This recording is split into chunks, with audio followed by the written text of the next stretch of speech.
Morning students. पिछले video में हमने देखा था किरण के माप। आइए आज हम देखते हैं विषमता स्क्यूनेस। तो विषमता क्या है, स्क्यूनेस क्या है।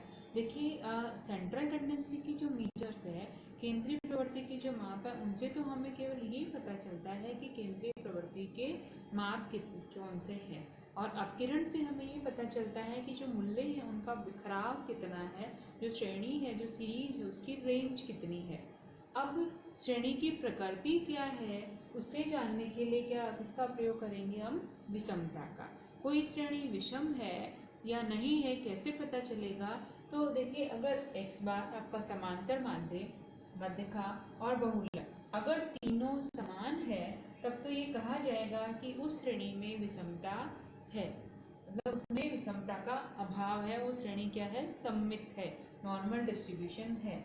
और अगर उस श्रेणी में ये आपका जो समांतर माध्य, मध्यका और बहुलक तीनों बराबर नहीं है तो ये कहा जाएगा कि उस श्रेणी में विषमता पाई गई है। अब विषमता कौन सी, धनात्मक है या ऋणात्मक है, पॉजिटिव स्क्यूनेस है या नेगेटिव स्क्यूनेस है, उसके लिए अब देखिए अगर कोई वितरण अगर सममित वितरण है, नॉर्मल डिस्ट्रीब्यूशन है, तो उसमें क्या होगा कि उसमें जो अगर हम ग्राफ पेपर पर उसको अंकित करेंगे उसके मूल्य को, तो इस तरीके से घंटीनुमा आकार का वक्र बनेगा। तो इसमें क्या होगा कि x बार, मीडियन और z तीनों क्या होंगे, बराबर। और अगर मान लीजिए झुकाव जो है x बार अगर मध्यका से ज़्यादा है और मध्यका अगर बहुलक से ज़्यादा है, और झुकाव जो है वक्र का झुकाव जो है वो अगर बाईं ओर हो, तब तो ये कहा जाएगा कि वहाँ पर मतलब वक्र से मध्य मूल्य से अगर झुकाव बाईं ओर हो, इस तरीके से आप देखेंगे, तब तो उसको ऋणात्मक विषमता कहा जाएगा। और अगर झुकाव जो है वो दाईं ओर अगर झुकाव है तो उसको कहा जाएगा धनात्मक विषमता। तो कुल मिलाकर ये कह सकते हैं कि अगर किसी श्रेणी में तीनों मूल्य x बार, मीडियन और z अगर बराबर है तब तो उस श्रेणी में विषमता नहीं है, वो श्रेणी सममित है। और अगर तीनों बराबर नहीं है तो वो उस श्रेणी में विषमता पाई जाती है। अब विषमता के माप जो है, स्क्यूनेस के मेजर्स हम कौन कौन से काम में लेंगे तो देखते हैं। तो देखिए उसमें सबसे पहला जो मेजर अपन लेते हैं, Karl Pearson's measure. Karl Pearson का विषमता का माप है। एक इसमें आता है केलीज मेजर्स, ये दो इसमें इंपॉर्टेंट मेजर्स है। तो अपन सबसे पहले देखते हैं कि कार्ल पियर्सन का विषमता का माप जो है वो क्या कहता है। एक इसमें आपकी बाउले का भी आता है, बाउलेस मेजर फॉर स्क्यूनेस।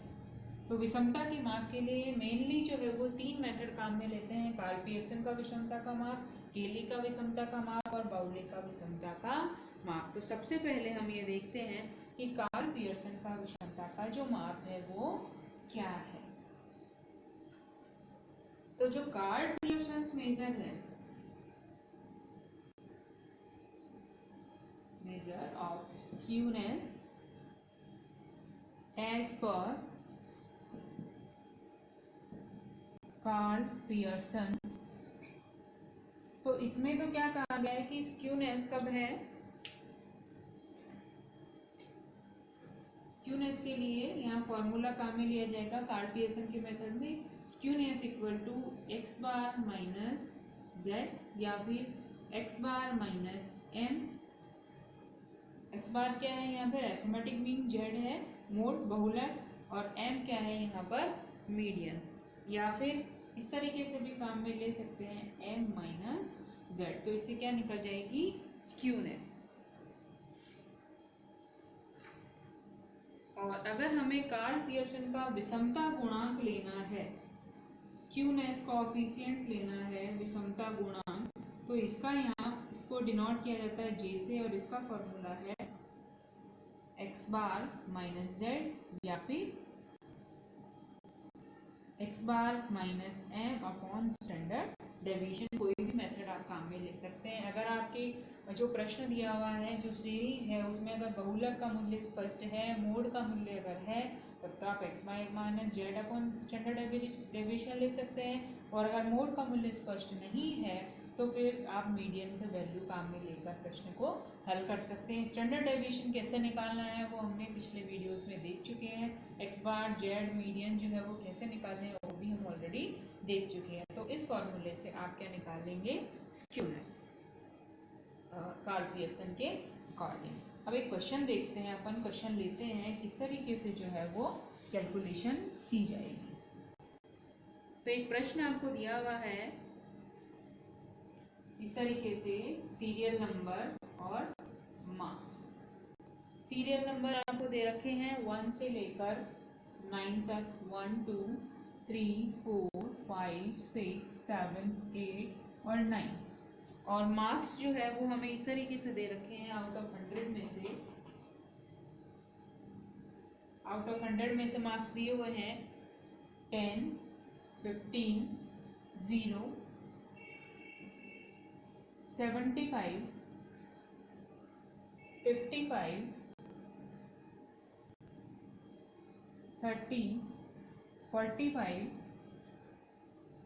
60 और 88। और ये कहा गया है कि कैलकुलेट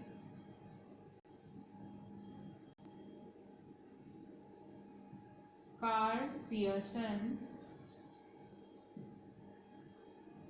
कोएफिशिएंट ऑफ स्क्यूनेस।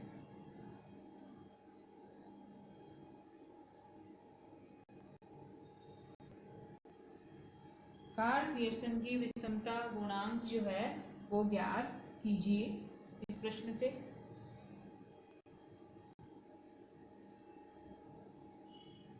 अब देखिए, ये सबसे पहले इसमें भी यही देखना है कि सीरीज कौन सी है। तो यहाँ पर भी कौन सी सीरीज है, इंडिविजुअल सीरीज है। और हमें कार्ल पियर्सन के स्क्यूनेस गुणांक जो है, विषमता गुणांक जो है वो हमें निकालना है। तो सबसे पहले x जो है वैल्यू आपको दे रखी है,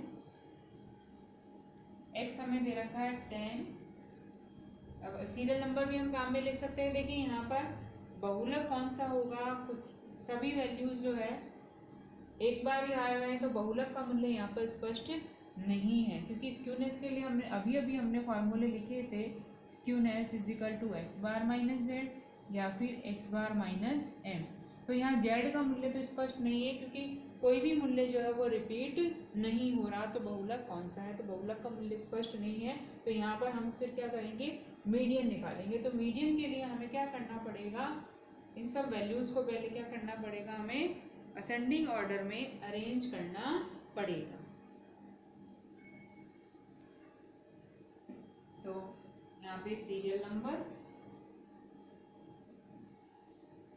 1 2 3 4 5 6 7 8 और 9। अब असेंडिंग ऑर्डर में अगर हम अरेंज करेंगे तो सबसे पहले 0, फिर 10, फिर 15, उसके बाद में 30, फिर 45, फिर 55, फिर 60 के बाद में 75 और फिर 88। ये हो गया। अब एक तो मीडियन चाहिए हमें, क्योंकि एक्स बार माइनस जेड, तो जेड का मूल्य तो है ही नहीं। और एक हमें क्या निकालना है यहाँ पर, एक्स बार। तो यहाँ पर हम एक्स बार के लिए आप सिग्मा एक्स भी काम में ले सकते हैं। और एक हमें क्या निकालना पड़ेगा, कोएफिशिएंट निकालना है। तो कोएफिशिएंट के लिए आपके पास फॉर्मूला फिर आप ये काम में ले सकते हैं, X bar minus M upon standard deviation. तो स्टैंडर्ड डेविएशन भी निकालना है हमें। तो स्टैंडर्ड डेविएशन निकालकर प्रश्न को हल कर देंगे। तो स्टैंडर्ड डेविएशन के लिए आप यहाँ पर dx भी ले सकते हैं। तो dx ले लेते हैं हम x बार माइनस x माइनस ए, और a मान लीजिए यहाँ पर हम ले लेते हैं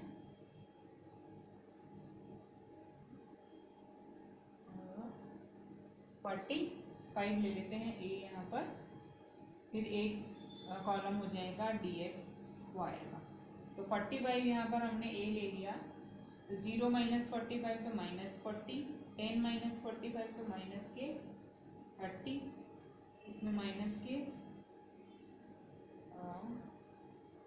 15 माइनस 45 तो माइनस के 30, यहाँ 35 और यहाँ पे 30 माइनस 45 तो माइनस की 15, 0, 55 माइनस तो 10 और 60 माइनस 45 तो 15, 75 माइनस 45 तो 30 और 88 माइनस 45 अगर हम करेंगे तो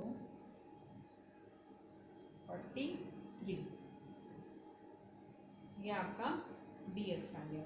अब क्या करना है, हमें dx का स्क्वायर करना है, तो इनका स्क्वायर कर देंगे और फिर हम कॉफिशिएंट जो है स्क्यूनेस का निकाल देंगे। तो इसका स्क्वायर हम करेंगे तो ये हो गया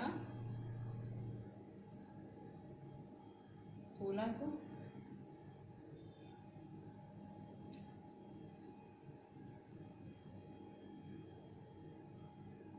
और 35 का स्क्वायर अगर हम करेंगे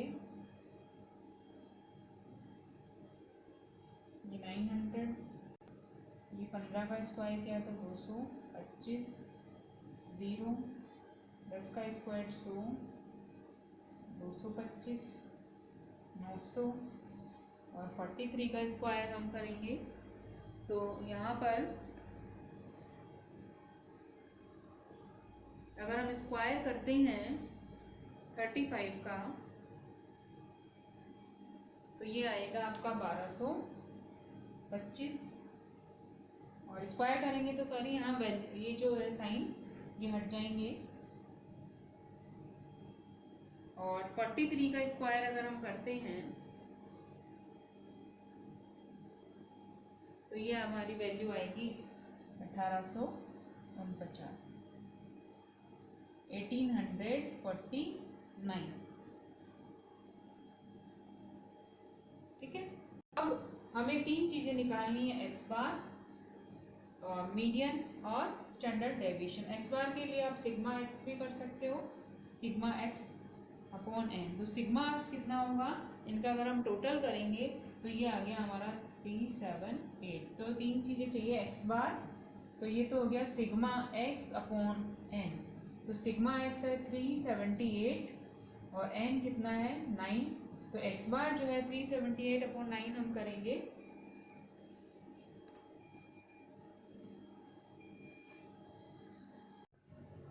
तो हम देख रहे थे कि कार्टेशियन का विषमता गुणांक जो है वो कैसे निकालना है। तो देखिए कार्टेशियन का विषमता गुणांक के लिए दो फार्मूले आपके पास है, एक तो j is equal to x bar minus Z upon standard deviation, और अगर जेड जो है वो अगर किसी श्रेणी में स्पष्ट नहीं है तो फिर आप ये फार्मूला भी काम में ले सकते हैं, j is equal to 3x bar minus m upon standard deviation. क्योंकि स्क्यूनेस के लिए कैलकुलेशन के formula S k is equal to x bar minus Z या S k is equal to 3x bar minus M जो है वो आपको यूज करना है। अब देखिए ये प्रश्न आपके सामने है तो इसमें सीरीज इंडिविजुअल है, तो हम इसमें आप देख रहे हो कि कोई भी वैल्यू जो है रिपीट नहीं हो रही, तो जेड का मूल्य स्पष्ट नहीं है, इसलिए हमें किसकी कैलकुलेशन करनी पड़ेगी, मीडियन की। तो ये वाला फार्मूला जो है वो यहाँ पर हम काम में लेंगे और एक्स बार चाहिए और स्टैंडर्ड डेविएशन। तो एक्स बार के लिए एक्स बार अपन डायरेक्ट मेथड से निकाल लेंगे, सिग्मा एक्स अपॉन एन। तो यहाँ सिग्मा एक्स अगर अपन करेंगे तो सिग्मा एक्स आएगा 378 और एन कितना है 9, तो ये आ गया 42 मार्क्स। फिर हमने ए यहाँ 45 लिया तो ये dx हमने निकाल लिया, सिग्मा dx कर देंगे तो ये 22 और फिर dx का स्क्वायर कर लेंगे तो ये स्क्वायर अगर हम करेंगे तो साइन तो हट जाएंगे और स्क्वायर का टोटल जो आएगा ये यहाँ पर 1849 टोटल जो आएगा सिग्मा dx स्क्वायर आएगा 7024। ठीक है। अब हमें एक्स बार निकल गया, मीडियन चाहिए तो मीडियन के लिए फॉर्मूला है हमारे पास n+1 अपॉन 2 आइटम। तो n कितना है, नंबर ऑफ आइटम है 9 +1 अपॉन 2, तो ये हो गया फिफ्थ आइटम। फिफ्थ आइटम पे वैल्यू कितनी है हमारी यहाँ पे 45, तो m कितना हो गया हमारे पास 45। अब हमें क्या चाहिए, एक और स्टैंडर्ड डेविएशन। तो स्टैंडर्ड डेविएशन हमने यहाँ पे काल्पनिक माध्य लिया है, तो फॉर्मूला फिर शॉर्टकट वाला काम में लेना होगा, sigma dx square upon N minus sigma dx upon N का होल स्क्वायर। तो ये अगर हम सॉल्व करेंगे तो इसमें स्टैंडर्ड डेविएशन की वैल्यू आई हमारी 27.8। फिर अब हमारे पास स्टैंडर्ड डेविएशन भी आ गया, मीडियन भी आ गया और एक्स बार भी है, तो फार्मूले में वैल्यूज जो है वो पुट कर देंगे 3 X bar minus M upon standard deviation, तो ये आंसर आपका आएगा -0.31। तो यहाँ पर जो स्क्यूनेस है वो कौन सी है, नेगेटिव स्क्यूनेस है। तो ये है कार्ल पियर्सन का विषमता गुणांक। ये तो इंडिविजुअल सीरीज है, और अगर आपकी सीरीज जो है वो डिस्क्रीट होती या आपकी सीरीज कंटिन्यूस होती तो एक्स बार जेड या मीडियन जो है वो उसी तरीके से निकालने हैं जैसे अपन ने पीछे देखा था। केवल आपको बस फार्मूला में वैल्यू, ये केवल ये स्क्यूनेस का फार्मूला आपको लगाना है और स्क्यूनेस कैलकुलेट करनी है। बाकी स्टैंडर्ड डेविएशन, मीडियन, एक्स बार, मोड सब उसी तरीके से कैलकुलेट होंगे जैसा हमने पीछे देखा था। Thank you.